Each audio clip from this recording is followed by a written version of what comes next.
Alors là maintenant, on a vu certaines choses dans cette représentation-là des cercles et droites du plan complexe. On a vu que les vrais cercles, c'était l'extérieur de cette sphère. Sur la sphère, bah, c'est les cercles points, avec juste ce point-là, le pôle sud, c'est l'infini. Et puis à l'intérieur, c'est des cercles imaginaires. On a vu que ce plan z égale moins 1, c'était justement les points de ce plan, c'était les droites. Voilà. Et puis on a commencé à voir certaines droites de cet espace, et ça correspondait, on a regardé juste les droites qui passaient par l'infini, et ça correspondait à des faisceaux de cercles concentriques. Donc un ensemble de cercles concentriques passant par un point, bah forcément le point correspondant sur la sphère. Alors maintenant, on va aller plus loin, on va déjà regarder toutes les droites possibles.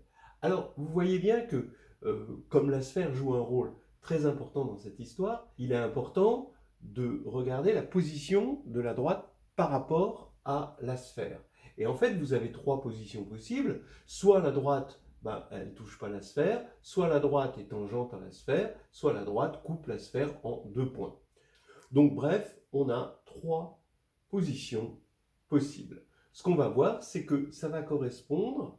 Alors, regardez, hein, ici, je prends deux points, ça correspond à deux cercles. Ici, je vais prendre deux points aussi, même si c'est tangent. Je ne suis pas obligé de prendre le point de tangence. Et ici aussi, je prends deux points. Je ne suis pas obligé de prendre ces deux points-là. Voilà. Et ça correspond à chaque fois à deux cercles. Alors, à quoi correspond d'abord le plan engendré par ces deux droites symbolisées par des points? Eh bien, étant donné que les vecteurs de R4 sont juste les équations des cercles, d'accord, correspondants, eh bien, regarder un plan dans R4, ça revient à regarder les combinaisons linéaires des équations. Or, l'équation, finalement, si on a un cercle de centre oméga et de rayon R, l'équation c'est oméga m carré égale R carré. Et pour l'autre cercle, oui, on va l'appeler U', donc on a un point U ici, un point U', voilà. Donc l'autre cercle, c'est oméga prime m carré moins R' carré égale 0. Donc, quand on fait une combinaison linéaire des deux équations, on fait quelque chose comme ceci. Lambda fois cette expression plus lambda prime fois cette expression égale 0. Et pour lambda égale 1, lambda prime égale 0, on va avoir le premier cercle. On va aussi avoir le second cercle U'. Et puis aussi, vous remarquerez qu'on a toujours une droite. Si on pose lambda égale 1 ici, et lambda prime égale moins 1. Hein, ici, il va y avoir les termes carrés qui vont s'éliminer, et on va avoir une droite.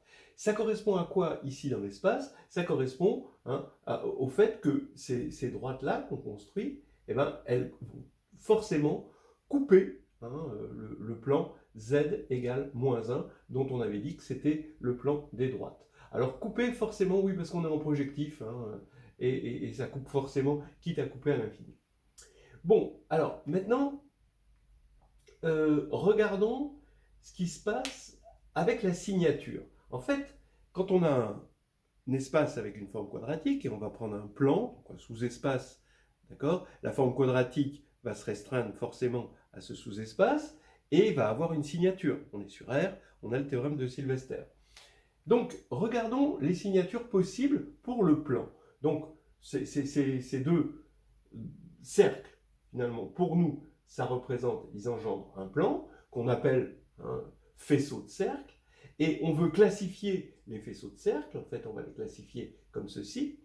Et on va les classifier grâce à Sylvester. D'accord? Alors, allons-y. On se pose la question, puisque la signature de notre forme quadratique est 3, 1, quelle est la signature de Q restreinte à P? Alors, la signature, qu'est-ce que ça veut dire?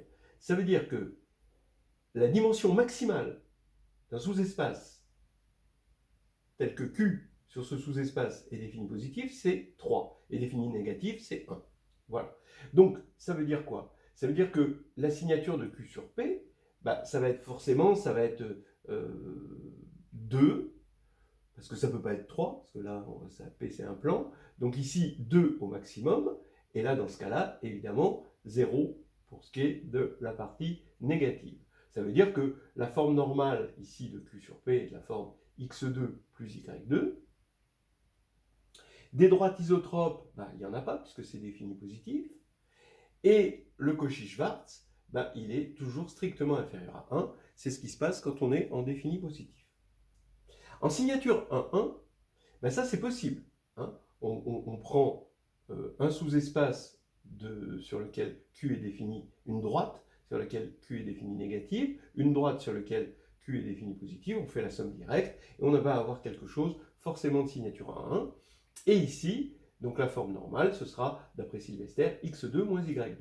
Maintenant, vous voyez que quand vous posez ça égale 0, vous factorisez, x moins y facteur de x plus y égale 0. Donc vous avez deux droites isotropes, x moins y égale 0, x plus y égale 0.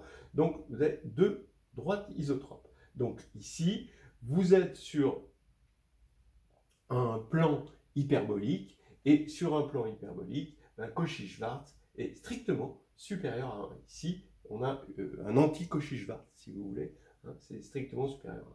C'est un petit peu ce qu'on a vu dans la première vidéo, dans le tableau. Mais vous pouvez avoir aussi, donc il nous faut 3 cas, puisqu'on voit bien qu'on a 3 cas. Hein. Il y a le cas où on a une droite isotrope, d'accord, et on regarde son orthogonale, et on va prendre dans son orthogonale, donc comme c'est une droite, que ici la forme Q est non dégénérée, son orthogonale va être de dimension 3, mais va contenir la droite puisqu'elle est isotrope. Hein. Mais vous pouvez toujours trouver un élément positif, un élément sur lequel Q est positif, et on va avoir, attention, c'est un plan, mais un plan dégénéré, hein, et de signature 1, 0, avec un noyau. Hein. Voilà. Et donc la forme normale, c'est x2. Des droites isotropes, il va y avoir, on vérifie qu'il va y avoir que ce vecteur-là, donc c'est une double. Et le Cauchy-Schwarz, on voit qu'il est égal à 1. Ici, c'est un petit peu normal, parce que, si vous voulez, comment dire, c'est l'égalité dans Cauchy-Schwarz, c'est vérifié, on sait, si et seulement si, quand on est en défini positif, ou même en hyperbolique, c'est uniquement si U et V sont proportionnels. Mais là, il faut regarder proportionnel modulo le noyau. Et modulo le noyau, tous les vecteurs sont proportionnels. Donc on a un Cauchy-Schwarz. Alors ici, je vais prendre, faut faire attention parce qu'il y a des vecteurs isotropes. Hein. Quand je divise ici par racine de Q de U, racine de Q de V, je me débrouille à prendre des vecteurs non isotropes. Hein. Sinon, ça ne voudrait rien dire. Et là, en tout cas, mes deux vecteurs sont toujours proportionnels par rapport au noyau. Et donc le Cauchy-Schwarz, ici, il est égal à 1. Alors, on voit bien qu'il ne va pas y avoir d'autres possibilités. Hein. Je vais quand même le montrer. Alors, regardez, la signature, imaginons que ce soit ST. Alors, d'après Sylvester, on peut toujours décomposer P en une partie, un sous-espace sur lequel Q est défini positif, plus un sous-espace sur lequel Q est négatif. D'accord? Bon, alors maintenant, P, je regarde la dimension, P il est de dimension 2, P ici, ça c'est par définition c'est S, et ici, forcément, c'est inférieur à 1, puisque déjà dans Q, dans l'espace R4, c'est inférieur à 1. Donc, d'après Sylvester. Donc ici, vous avez 2 qui est inférieur à S plus 1, donc S est toujours supérieur à 1. Voilà. Donc, ça fait qu'on n'aura pas les cas comme 0, 1, 0, 0, ou des choses comme ça qu'on aurait pu imaginer, hein, qui pourtant vérifient une inégalité raisonnable vis-à-vis de la signature. Donc, on n'a pas ça. Voilà donc les possibilités. Alors maintenant, on va comparer ces possibilités avec ce qu'on voit là.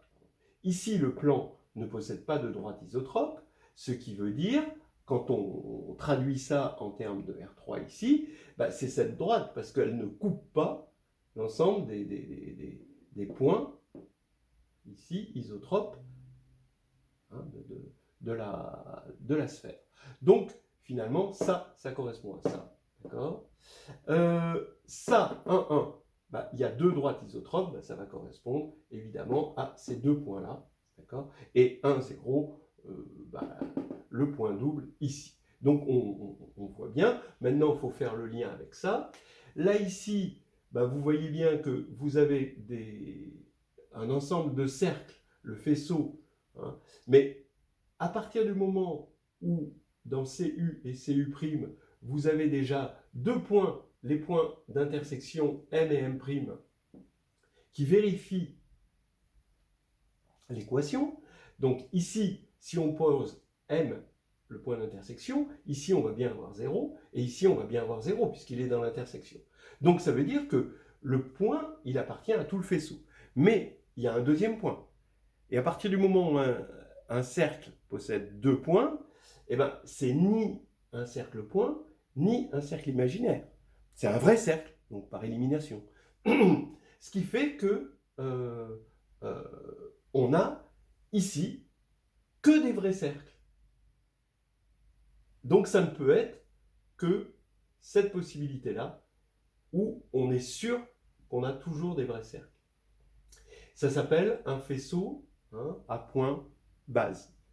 Ensuite, eh ben, ici, ça va correspondre, vous allez avoir un faisceau à point limite. C'est-à-dire qu'à un moment, quand on va construire le faisceau, on va avoir parmi ces équations des équations qui donnent l'ensemble vide comme ensemble de solutions, hein, qu'on voit avec le pointillé ici. Et ici, on va avoir deux points qu'on appelle les points limites du faisceau. Et puis là, c'est un faisceau de cercle tangent. Ici, vous allez avoir le faisceau de cercle tangent, et le point qui est ici, c'est le point de tangence, qui correspond au point de tangence ici. Voilà. Alors, maintenant, on peut rajouter quelque chose de plus. On a vu que la forme phi, d'accord, quand elle s'annulait, phi de UV, ça voulait dire que les cercles étaient orthogonaux, se coupaient comme ça, orthogonalement. Hein, d'accord ? Voilà. Eh bien, maintenant, prenons un plan de signature de 0. Donc, la forme quadratique est non dégénérée sur le plan. Donc, quand on va prendre l'orthogonale, on va avoir un supplémentaire. Mais d'après Sylvester, le supplémentaire qu'on a choisi, cet orthogonal qu'on a choisi, eh ben, il est forcément de signature 1,1. Parce que s'il était de signature 2,0, ben, ça voudrait dire que Q est défini positive. Donc inversement, si on a quelque chose de signature 1,1, son orthogonal va être de signature 2,0. Ça veut dire que quand on va prendre un faisceau de cercles à point base, comme celui-ci, il va exister un faisceau de cercles à point limite, orthogonal à ceci, et unique, évidemment. Et inversement, un faisceau à point limite va avoir pour orthogonal un faisceau à point base, ce qui peut se regarder très joliment. L'orthogonal d'un faisceau tangent, ce sera un autre faisceau tangent au même point, hein, d'ailleurs, puisque il est évident que si on prend l'orthogonal, hein, c'est ce qu'on a dit ici, l'orthogonal d'un plan comme ça bah, contient forcément le vecteur isotrope, puisque le vecteur isotrope, il est orthogonal à lui-même. Ça va être une droite qui va être orthogonale à celle-ci, mais dans le plan tangent à ce point. Hein, voilà. Voilà. On voit que Sylvester joue un rôle important et que c'était intéressant de ramener toutes ces histoires de cercles dans ce monde-là où on a Sylvester. Et on va voir que le théorème de Witt a sa carte à jouer.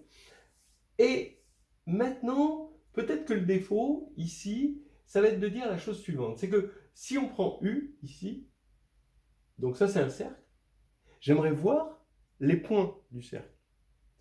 Quelle est la relation? Les points de C, ils sont là. D'accord? Sauf là ici c'est le point à l'infini. Donc cette sphère représente pour nous, hein, il y a une bijection, on va même dire un homéomorphisme, entre le cercle complété et cette sphère. Bon, et maintenant, un cercle c'est un ensemble de points. Est-ce qu'on peut voir les points de ce cercle géométriquement, là, dans R3 avec notre construction? Voilà, parce que là, c'est vrai, on est un peu frustré. Hein. On avait l'habitude qu'un cercle, c'était des points. Eh bien, on va voir que c'est possible.